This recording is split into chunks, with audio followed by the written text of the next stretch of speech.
The story that you're going to hear today is a folk tale. Folk tales are different from the kinds of stories found in many children's books. Folk tales are stories that are passed from person to person orally or by mouth instead of being written down. For example, a grandmother might tell a story to her grandchildren, and later those children will tell that story to their children, who in turn will pass it on to others. In this way, folk tales are passed down from generation to generation. Folk tales are made up stories, so someone used their imagination to make up a folk tale. The folk tale that you're going to hear is about a wolf who tries to become friends with a family of goats. I want you to listen carefully to identify what makes it a folk tale and to find out how the wolf and the baby goats or kids become friends. First, let's go over some vocabulary. Our first word is bleated. Say bleated. Bleated means cried out, made the sound of a goat or sheep. Disguise. Say disguise. Disguise means to make oneself look like someone or something else. Kids. Say kids. When we're talking about these kids, we're talking about young goats. Miller. Say miller. A miller is a person who works in a mill and makes flour. And the last word is terrified. Say terrified. Terrified means very scared. Okay, listen carefully. Remember, I want you to listen carefully to identify what makes this story a folk tale and find out how the wolf and the baby goats or kids become friends. The Wolf and the 7 Little Kids. There was once a mother goat who had 7 little kids, and she loved them as well as any mother has ever loved her children. So kids is a word for baby goats. One day, she gathered her 7 kids around her and said, "Dear children, I must go into the forest to get food for us to eat. While I am away, do not open the door for anyone, especially the wolf. You will always know him by his rough voice and by the dark gray fur on his paws." "Don't worry, Mother," said the kids. "We will take good care of ourselves." So the mother goat bleated goodbye and went on her way with a calm mind. Meanwhile, the wolf was all alone in the forest. He never had anyone to play with, as the other animals were scared of him. This made him quite sad, but he thought maybe if the 7 kids just got to know him, they would want to play with him. The wolf decided he would disguise himself in order to get the kids to give him a chance. That means the wolf will change how he looks or sounds. Soon there came a knock at the door, and a voice called out, "Open the door, my dear children. Your mother is back and has brought you each something." But oh, what a rough voice. The kids thought it surely must be too soon for their mother to be back.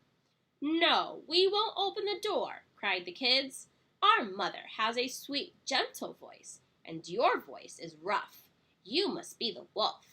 And so the kids went on playing, feeling very proud of themselves.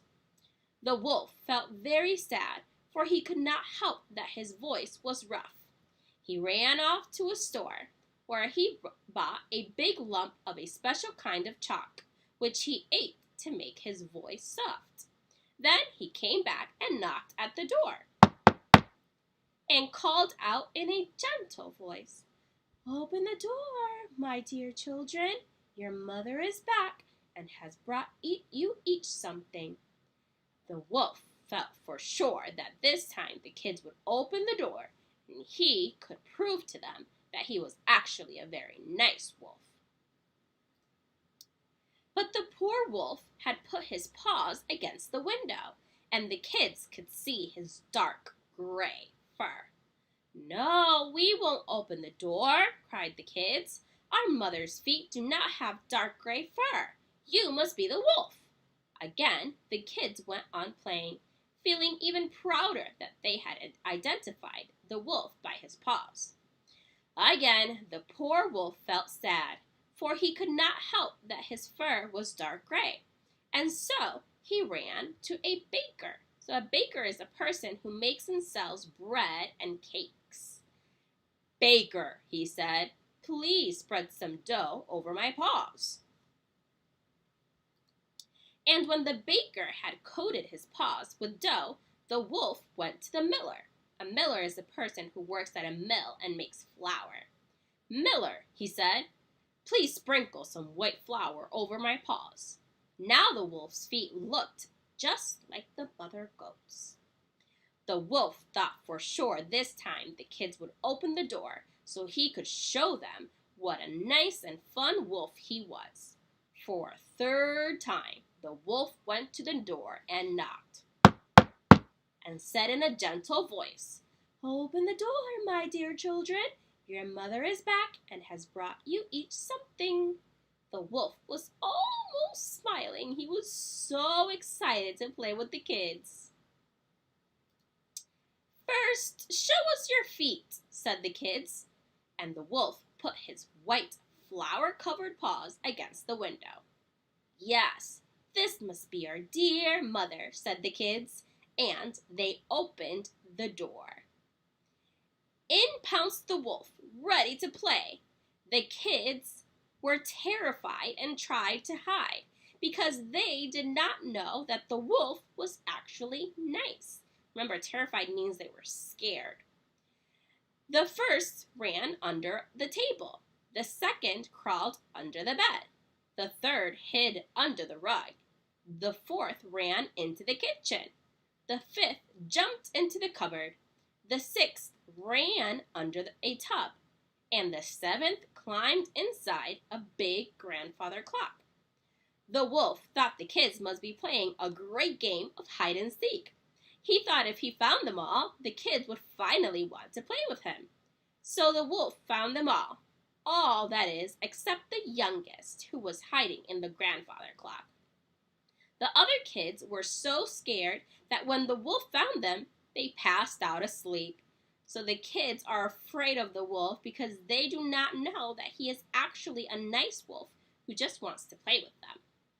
The wolf was so scared that the other animals would blame him, so he took the kids into the forest to wait for them to wake up. The wolf, tired from all the excitement, strolled into the forest, lay down under a tree, and fell into a deep sleep next to the 6 sleeping kids. A short while later, the mother goat came home, and quite a sight met her eyes. The door stood wide open. Tables and chairs were thrown all about.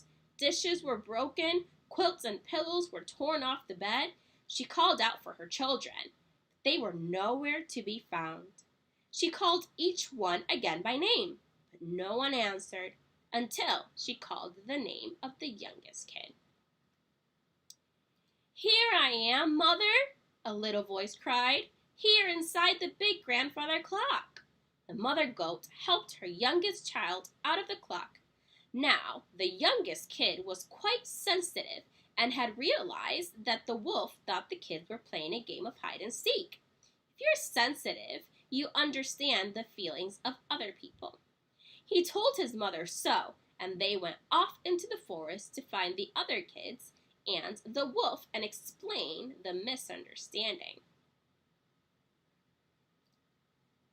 There they saw the wolf, fast asleep under a tree, snoring so hard that he shook the branches.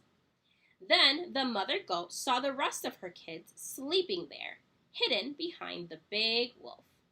"Dear me," she thought, "how peaceful they are sleeping." No sooner had she had the thought than one by one her little kids and finally the wolf woke up.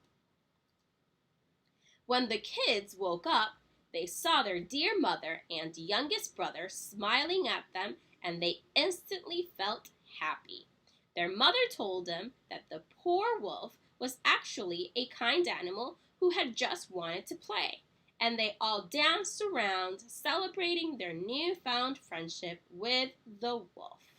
Now that they understood each other, the kids and the wolf can be great friends.